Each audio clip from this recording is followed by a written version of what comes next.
सवाल तो अपना हल हो जाएगा।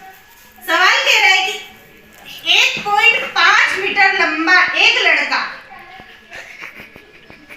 30 मीटर ऊंचे भवन से कुछ दूरी पर खड़ा।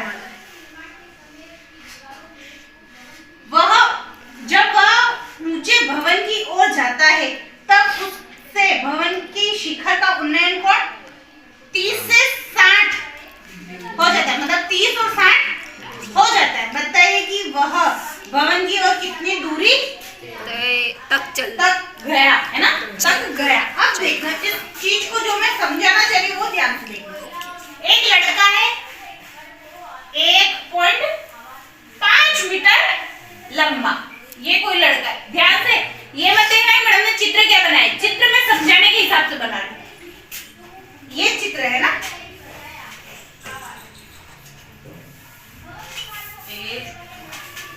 ये कोई मीनार है, ठीक है। ये लड़का यहाँ खड़ा है, कितना लंबा है वो 1.5 मीटर, है ना। ये अंदर लिख देते 1.5 मीटर लंबा है। वो इधर चल रहा है इधर, तो जब यहाँ से ये चलना प्रारंभ करता है तब वो मीनार के शिखर को देखता है, तब तो यहाँ कितने डिग्री का कोण बन रहा है 30 डिग्री का। फर्स्ट में कितना बन रहा है वो 30 डिग्री का कोण बन रहा है, ठीक है, क्योंकि इसकी लंबाई इतनी, तो भवन के वो यहाँ तक मीनार की ऊंचाई के बराबर यहाँ तक आ रहा है। यहाँ से देखता है तो 30 डिग्री का, थोड़ा जो चल के थोड़ा आगे आ जाता है, कहाँ थोड़ा आगे आ जाता है, उसकी लंबाई तो वही रहेगी। वो लड़का जितना लंबा है वो तो उतना ही रहेगा कि 1.5 जितना लंबा है तो वो उतना है। फिर यहाँ से वापस इस शिखर को देखता है, पॉइंट वही है, वापस शिखर को देखता है तो कितने डिग्री का कोण बन रहा है 60 डिग्री का कोण, ठीक है, ठीक है। और इस पूरे मीनार की अपन को ऊंचाई दे रखी है 30 मीटर। कितना दे रखा है 30 मीटर।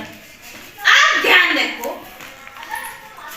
ये पूरी मीनार की ऊंचाई अपन को 30 मीटर दे रखी है और इस लड़के की ऊंचाई भी दे रखी है 1.5। तो कोण तो 1.5 से बन रहा है, क्योंकि उसकी ऊंचाई के हिसाब से कोण बनेगा, आंख का कोण उसकी ऊंचाई के हिसाब से बनेगा। तो इस मीनार की ऊंचाई अपन को निकालनी है, 30 में से 1.5 घटाओ, 30 में से 1.5 घटाओगे कितने बचेगा, फटाफट बताओ 28.5। तो अपने इस मीनार की ऊंचाई कितनी है अपने पास 28.5। ये चीज समझ में आ गई सबको, समझ में आ गई, क्योंकि ये बच्चा पहले से इतनी लंबाई का अपन को पहले से बता रखी कि 1.5 इतना बड़ा लंबा लड़का, और यहाँ से यहाँ तक की बिंदु ए से बी तक की लंबाई दे रखी है अपन को 30 मीटर।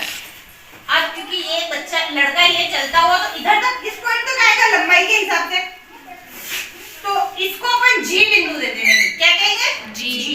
ये अपना सी हो जाएगा, जहाँ खड़ा है वो सी हो जाएगा, ये डी, क्योंकि फर्स्ट में इस पॉइंट से देख रहा है वो, है ना, डी, ये ई और ये एफ, ठीक है। ये नाम समझ में आ गए तुमको? हाँ मैम। नाम दे दिए, मीनार है ए और बी, लड़का खड़ा है सी बिंदु पे, जहां से फर्स्ट नेत्र से उसका कोण बन रहा है, दृष्टि पटल बन रहा है, वो कौन सा है 30 डिग्री। फिर बच्चा लड़का आता है ई बिंदु पर, ई बिंदु से वापस शिखर को देखता है और उसको मतलब जो दृष्टि पटल का कोण बनता है 60 डिग्री का, और उसको अपन एफ बिंदु कहेंगे, ठीक है। यहाँ तक चीज समझ में आ गई। अब अपन सवाल को हल करना शुरू करते हैं ना। ये तो अपन ने जो चित्र में सवाल के अनुसार चित्र बना दिया।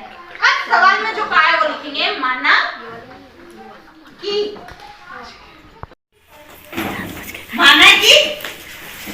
ए बी एक भवन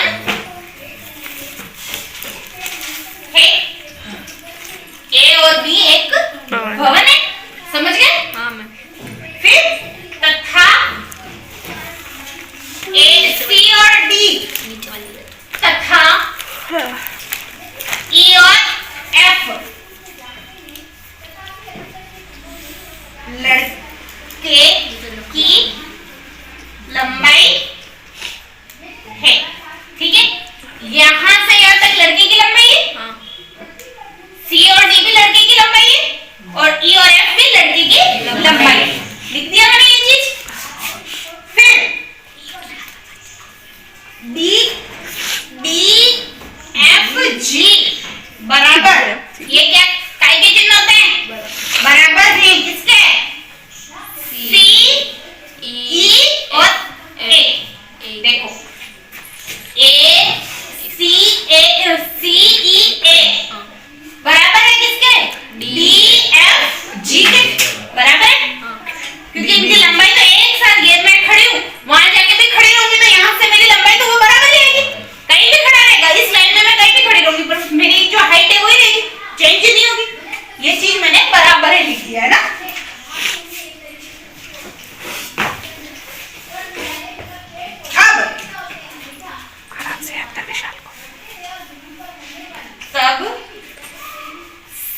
5 मीटर। ये लंबाई है, वही इसकी लंबाई है जो भी ए और बी की लंबाई है, ये बराबर आएगी। और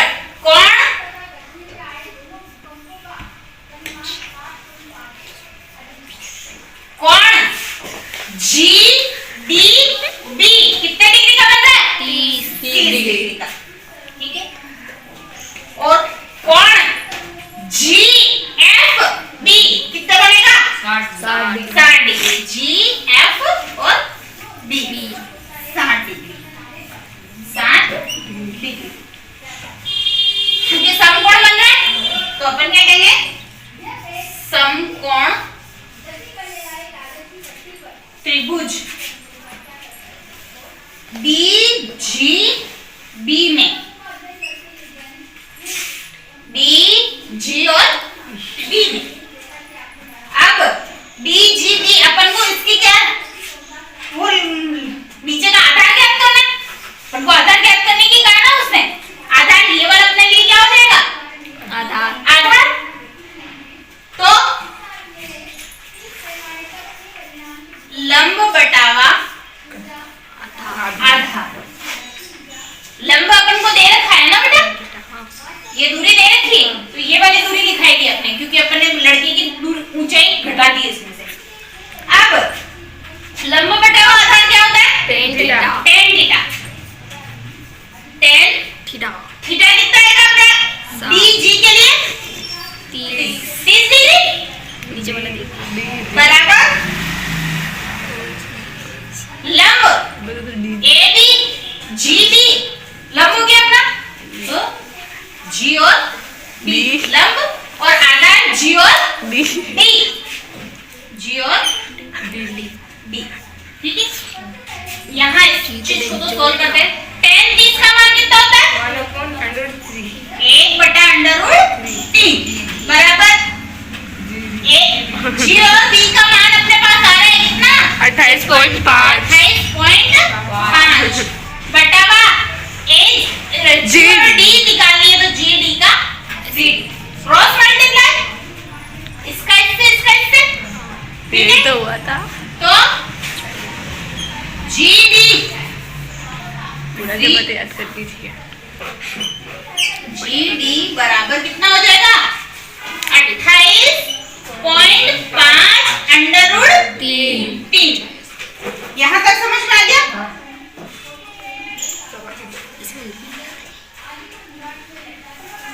यहाँ तक समझ में आ गया? इसको तो F G और B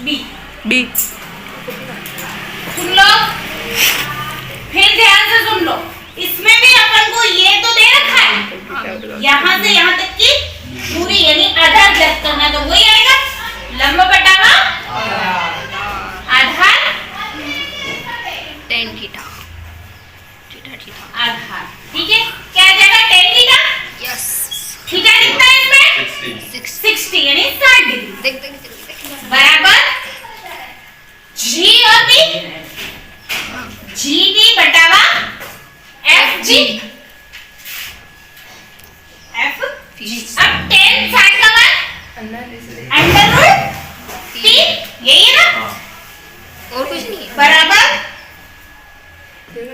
G और B का मान है 28.5 बटा FG ज्ञात करना है, तो वैसा का वैसा बटावा 1, समझ गए? Cross multiply